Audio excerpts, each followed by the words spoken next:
Hey guys, welcome back to our channel. ఈరోజు మీకోసం haunting on the Queen Mary అనే ఫిల్మ్ని తీసుకొచ్చాను. మనం చాలా వరకు హాంటెడ్ షిప్స్ గురించి వినే ఉంటాం అండ్ అందులో వన్ ఆఫ్ ది స్టోరీయే ఇది. ఈ మూవీ రియల్ స్టోరీ కాన్సెప్ట్ పైనే తీశారు. ఫర్ ష్యూర్ ఈ స్టోరీ మీ అందరికీ నచ్చుతుంది అని అనుకుంటున్నాను. అండ్ మూవీ స్టార్ట్ చేసే ముందు మన ఛానల్ని సబ్స్క్రైబ్ చేసుకోండి. ఇక మూవీలోకి వెళ్ళిపోతే మనకు 1938ని చూపిస్తారు. అందులో క్వీన్ మేరీ అనే పేరు గల ఒక షిప్ నార్త్ అట్లాంటిక్ ఓషన్ని దాటుతూ ఉంటుంది. ఆ టైంలో షిప్ క్రూ మెంబర్స్ అలాగే షిప్ కెప్టెన్ మాట్లాడుతూ ఉంటే వింటూ ఉంటాం. వాళ్ళు ఒక ప్యాసింజర్ గురించి మాట్లాడుకుంటూ ఉంటారు. అతను ఒక హంతకుడై ఉంటాడు. అతను తన వైఫ్ ని అలాగే షిప్ లోని ప్యాసింజర్స్ ని మర్డర్ చేసి ఉంటాడు.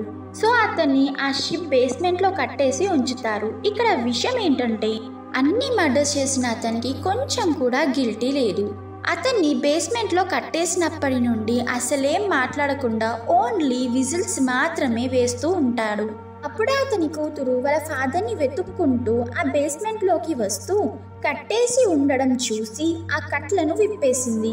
ఇక వెంటనే అతను తన కూతుర్ని చంపేస్తాడు అండ్ బయటికి వచ్చి చేతికి దొరికిన అందరినీ చంపేస్తూ పోతాడు. అండ్ అక్కడ నుండి సీన్ షిఫ్ట్ చేసి మోడర్న్ టైంలో మళ్ళీ ఆ షిప్ నే చూపిస్తారు. ఇప్పుడు ఆ షిప్ ని ఒక హాంటెడ్ షిప్ లాగా చూపిస్తుంటారు. ఆ షిప్ ని ఎన్నో రకాలుగా హాంటెడ్ స్టోరీస్ ని చెప్తూ ఉంటారు. సో దానివల్ల క్వీన్ మేరీ షిప్ కి ఉన్న పేరు అండ్ దాని వాల్యూ పడిపోతూ వచ్చింది. సో ఆ షిప్ ఓనర్స్ ఇద్దరిని హైర్ చేసుకోవాలని అనుకుంటారు. వాళ్ళ ఐడియాస్ తో షిప్ రియల్ స్టోరీ అందరికీ తెలిసి పడిపోతున్న దాని వాల్యూని మళ్ళీ పెంచాలి అని అనుకుంటారు. సో ఆ ఇద్దరిలో ఒకరు యానీ అండ్ తన ఎక్స్ హస్బెండ్ పెట్రిక్ ని హైర్ చేసుకుంటారు. పెట్రిక్ డిసైడ్ అవుతాడు ఆ షిప్ పైన ఒక బుక్ రాయాలి అని. అండ్ యానీ మాత్రం షిప్ ది ఒక వర్చువల్ టూర్ సాఫ్ట్వేర్ తయారు చేయాలని అనుకుంటుంది. దాని ఐడియా తన కొడుకే తనకి ఇచ్చి ఉంటాడు. ఇప్పుడు యానీ ఇంకా పెట్రిక్ ఇద్దరే కలిసి ఈ పనిని చేయాల్సి ఉంటుంది. సో ఇద్దరు షిప్ లో కలుస్తారు. కాసేపు పెట్రిక్ లూకాస్ ని షిప్ ఇంటర్నల్ టూర్ కి తీసుకెళ్తాడు. అండ్ ఇంకొక సైడ్ యానీ షిప్ కెప్టెన్ తో సాఫ్ట్వేర్ ఐడియా గురించి మాట్లాడుతూ ఉంటుంది. ఇక్కడ లూకాస్ వాళ్ళ ఫాదర్ తో బాగా ఎంజాయ్ చేస్తూ ఉంటాడు. అండ్ సడన్ గా ఇద్దరు డివైడ్ అయిపోతారు. లూకాస్ డైరెక్ట్ గా షిప్ బాటమ్ కి చేరుకుంటాడు. అండ్ అప్పుడే అతని మీద ఎవరో అటాక్ చేస్తున్నట్టుగా చూస్తాము. అది చూస్తే స్టార్టింగ్ లో ఆ హంతకుడు లాగే ఉంటాడు. ఇక్కడ లూకాస్ ఆల్మోస్ట్ చనిపోయేవాడు. కానీ సడన్ గా ఒక అమ్మాయి వచ్చి అతన్ని కాపాడుతుంది అండ్ మాయమైపోతుంది. ఎలాగో అలాగా లూకాస్ వాళ్ళ ఫ్యామిలీ దగ్గరికి సేఫ్ గా రీచ్ అవుతాడు. కానీ మనం ఇది గమనిస్తే లూకాస్ ఎక్స్ప్రెషన్స్ చేంజ్ అవుతాయి. అసలు తను లూకాస్ ఏనా అని అన్నట్టుగా. దాని తర్వాత వాళ్ళ ఫ్యామిలీ ఇంటికి వెళ్ళిపోతారు. అండ్ ఇక్కడ షిప్ లో కొన్ని పారానార్మల్ థింగ్స్ జరుగుతూ ఉంటాయి. ఇక మనం మాట్లాడుకుంటే టూ స్టోరీస్ ని ఒకేసారిగా మనకి చూపిస్తూ ఉంటారు. ఒకటి 1938 కాలంది అయితే ఇంకొకటి మన ప్రెసెంట్ మోడర్న్ కాలంది. అండ్ మళ్ళీ అప్పుడే 1938 కాలంలో సీన్ ని చూపిస్తారు. అందులో ఒక ఫ్యామిలీని చూపిస్తారు. అందులో డేవిడ్, గ్వెన్ అండ్ వాళ్ళ 8 year old కూతురైన జాకీ ఉంటారు. డేవిడ్ ఎప్పుడు తన ఫేస్ ని సగం మాస్క్ తో కవర్ చేసుకొని ఉంటాడు. ఎందుకంటే వారిలో తన లోవర్ ఫేస్ డిఫార్మ్ అయి ఉంటుంది. సో అతని ఫుల్ ఫేస్ ని చూపించడం అతనికి ఇబ్బందిగా ఉండేది. అందరూ తన ఫేస్ ని చూసి భయపడతారు అని. అయితే వీళ్ళు అక్కడ సీట్ ని బుక్ చేసుకోరు. కానీ వీళ్ళకి ఒక కపుల్ వాళ్ళు సీట్ ని బుక్ చేసుకొని మళ్ళీ ఆ బుకింగ్ ని క్యాన్సిల్ చేసుకున్నారని తెలుస్తుంది. సో వారి ప్లేస్ లో వీళ్ళు వెళ్ళి క్యాన్సిల్ చేసింది మేమే, మా సీట్స్ ని మాకే ఇవ్వండి అని అడిగి అలా లోపలికి వెళ్తారు ఆ ఫ్యామిలీ. లోపలికి వెళ్తే అక్కడ సూపర్ లగ్జరీగా ఉంటుంది. చాలా మంది రిచ్ పీపుల్ వచ్చి ఉంటారు. అండ్ అక్కడికి ది ఫేమస్ డైరెక్టర్ కూడా అక్కడికి వచ్చి ఉంటాడు. సో జాకీ తన డాన్స్ పర్ఫార్మెన్స్ ని చూపించి ఒక మూవీలో రోల్ అడగడం కోసం వెళ్తుంది. కానీ ఆ డైరెక్టర్ తనని వెనుక పంపించేస్తాడు. సో డేవిడ్ వెళ్ళి ఆ డైరెక్టర్ ని రిక్వెస్ట్ చేస్తూ ఉంటాడు. అండ్ అప్పుడే అతనికి ప్రాబ్లం స్టార్ట్ అవుతుంది. అయితే ఏ కపుల్ అయితే వారి సీట్స్ ని క్యాన్సిల్ చేసుకున్నారో వాళ్ళు అక్కడికి వస్తారు. సో స్టాఫ్ కి వీళ్ళు అబద్ధం చెప్పి వచ్చారని తెలుస్తుంది. అండ్ డేవిడ్ వాళ్ళ ఫ్యామిలీని బయటికి వెళ్ళమని చెప్తారు. కానీ డేవిడ్ డైరెక్టర్ రిప్లై కోసం వెయిట్ చేస్తూ ఉంటారు. అండ్ ఇక్కడ స్టాఫ్ కి అలాగే డేవిడ్ మధ్య కొంచెం ఫైట్ అవుతుంది. అందులో డేవిడ్ మాస్క్ కింద పడిపోయి తన ఫుల్ ఫేస్ ని చూపిస్తారు.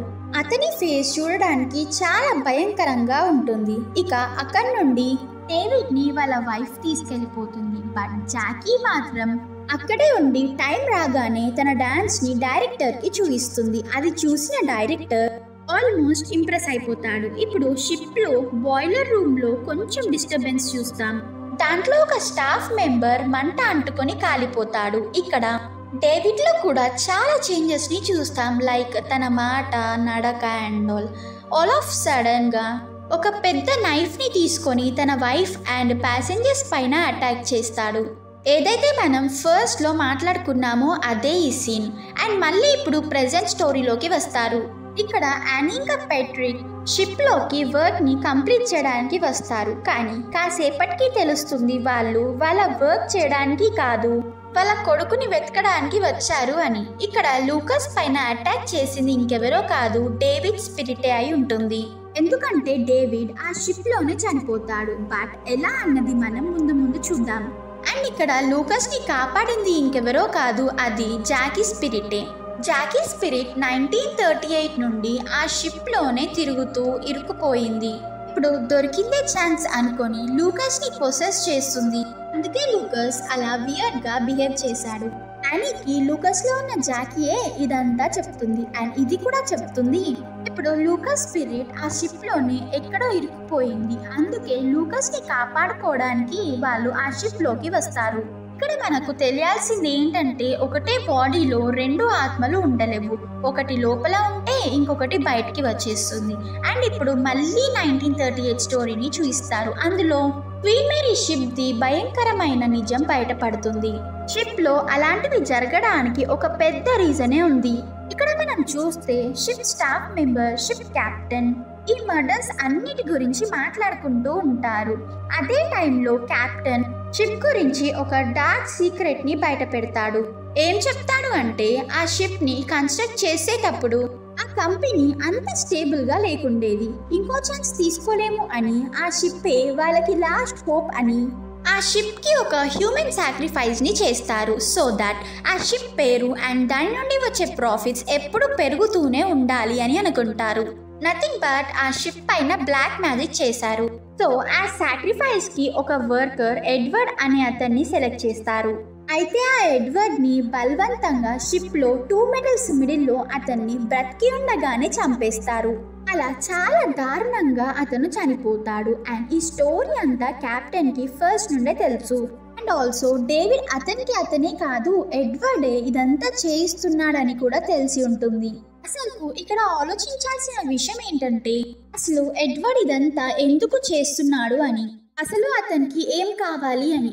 చెప్పాలంటే హ్యూమన్ సాక్రిఫైస్ ఎప్పుడు కంప్లీట్ గా వర్క్ చేస్తుందంటే సాక్రిఫైస్ ఇచ్చిన వారి స్పిరిట్ హ్యాపీగా వెళ్ళిపోతేనే. కానీ ఇక్కడ అది కంప్లీట్ కాలేదు. బికాస్ ఆ స్పిరిట్ ఆ షిప్ లోనే ఉంది. అండ్ ఆ బాయిలర్ రూమ్ లో బ్లాస్ట్ అయ్యాక ఆ స్పిరిట్ బయటకు వచ్చేసింది అండ్ డేవిడ్ ని పొసెస్ చేసుకుంది. అండ్ చాలా డేంజరస్ స్పిరిట్ గా మారిపోయింది. ఇక డేవిడ్ రూపంతో బయటపడాలని అనుకుంటుంది. ఇక్కడ కెప్టెన్ కి అర్థం అవుతుంది ఎడ్వర్డ్ స్పిరిట్ ఆ షిప్ నుండి బయటికి అంటే ఫ్రీడమ్ కోసం వెయిట్ చేస్తుంది అని. ఆల్సో ఇఫ్ ఆ సాక్రిఫైస్ చేసిన స్పిరిట్ బయటికి వెళ్ళిపోతే ఆ షిప్ విరిగిపోయే ఛాన్సెస్ ఉన్నాయి. ఎందుకంటే బ్లాక్ మ్యాజిక్ చేసినందువల్ల ఇప్పుడు ఈ షిప్ ఇలా ఉంది.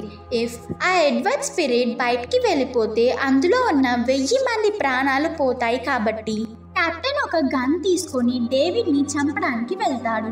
సో దట్ ఎడ్వర్డ్ స్పిరిట్ బయటికి వెళ్ళదు అని.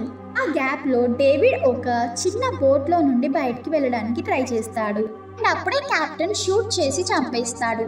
ఆ నెక్స్ట్ సెకండే కెప్టెన్ కి గిల్టీగా అనిపించి అతనే షూట్ చేసుకొని చనిపోతాడు. అలా ఫస్ట్ స్టోరీ కంప్లీట్ అయిపోతుంది. ఏదైతే 1938 లోదో అది. సో ఇక్కడ మనకు ఆ షిప్ లో చాలా మంది స్పిరిట్స్ ఉన్నాయి అని అర్థమవుతుంది.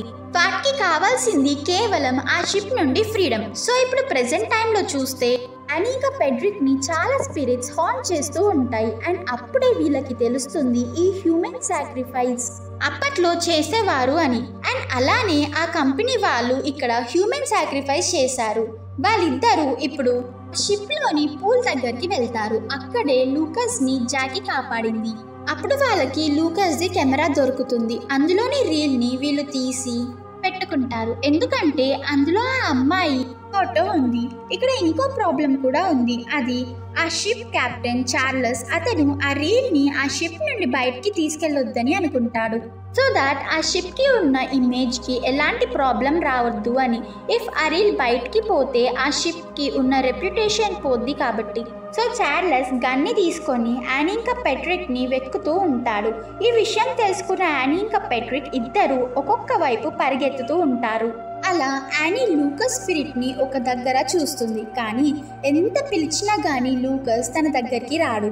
ఆ నెక్స్ట్ సీన్ లో యానీ ఇంకా పెట్రిక్ షిప్ నుండి బయటికి వెళ్ళడం చూస్తాము. అక్కడ బయటికి రాగానే ఇద్దరిని పోలీస్ ఆఫీసర్స్ అరెస్ట్ చేస్తారు. అండ్ ఇక్కడికి ఈ మూవీని ఎండ్ చేస్తారు. బట్ ఎండ్ లో జరిగింది ఏంటంటే ఇక్కడ యానీ కాదు. తన బిహేవియర్ అండ్ ఎక్స్ప్రెషన్స్ తో తెలిసిపోతుంది తను గ్వాన్ అని. ఈవెన్ పెట్రిక్ బాడీలో కూడా డేవిడ్ స్పిరిట్ ఉంది. అక్కడ లూకస్ బయటికి రాలేడు. ఎందుకంటే అతనికి ఒక బాడీ కావాలి. Because of the black magic Lucas అందులోనే ఉంటాడు. సో లూకస్ తోనే ఉండాలి అని యానీ ఇంకా పెట్రిక్ వాళ్ళ బాడీస్ ని సాక్రిఫైస్ చేస్తారు. సో దాట్ వాళ్ళు వాళ్ళ కొడుకుతోనే ఉండొచ్చు అని. అండ్ ఇంకొక సైడ్ వీళ్ళు ఆ స్పిరిట్స్ కి వాళ్ళ బాడీని ఇచ్చారు కాబట్టి డేవిడ్ ఇంకా గ్వాన్ బయట ఉన్న వాళ్ళ కూతురుతో కలిసి ఉంటారు. బట్ ఇక్కడ మనం ఆలోచించాల్సిన విషయం ఏంటంటే పోలీస్ ఆఫీసర్స్ ఎందుకు లాస్ట్ లో వీళ్ళని అరెస్ట్ చేశారు అని. ఎందుకంటే జాకీ అన్ని విషయాలు యానీకి చెప్తున్నప్పుడు నిజానికి లూకస్ విండో దగ్గరే ఉంటుంది. బట్ యానీకి తెలుసు లూకస్ బాడీలో లూకస్ కాదు జాకీ ఉంది అని. అందుకే అతన్ని తను కాపాడలేదు. సో ఇక్కడ విండో పైనే వేలాడుతూ ఉన్నాడు. చనిపోయాడో లేడో క్లారిటీ లేదు. కానీ నాకు తెలిసి లూకస్ లో జాకీ స్పిరిట్ ఉంది కాబట్టి చనిపోయే ఛాన్సే లేదు. Because it's a super natural thing. And అక్కడ జరిగింది ఏంటంటే అలా విండో నుండి వేలాడుతున్న టైంలో యానీ వాళ్ళ నేబర్ ఆ సీన్ ని చూస్తుంది. అండ్ తనే పోలీస్ వాళ్ళకి ఆ విషయం చెప్తుంది. సో అందుకే లాస్ట్ లో వాళ్ళని అరెస్ట్ చేస్తారు. ఇక్కడ ఇప్పుడు ఎవరికి ప్రాబ్లం లేదు. అటు డేవిడ్ ఫ్యామిలీ హ్యాపీ, ఇటు యానీ ఫ్యామిలీ హ్యాపీ. అలాగే షిప్ కెప్టెన్ కూడా హ్యాపీ. ఎందుకంటే ఆ రీల్ బయటికి పోనందుకు ఆ విషయం ఇంకెవరికి తెలిసే ఛాన్సే లేదు. And finally guys, this is what the movie for today. నచ్చితే లైక్, షేర్ అండ్ కామెంట్ చేయండి. Again will meet in the next video. అప్పటి వరకు bye friends. Thanks for watching.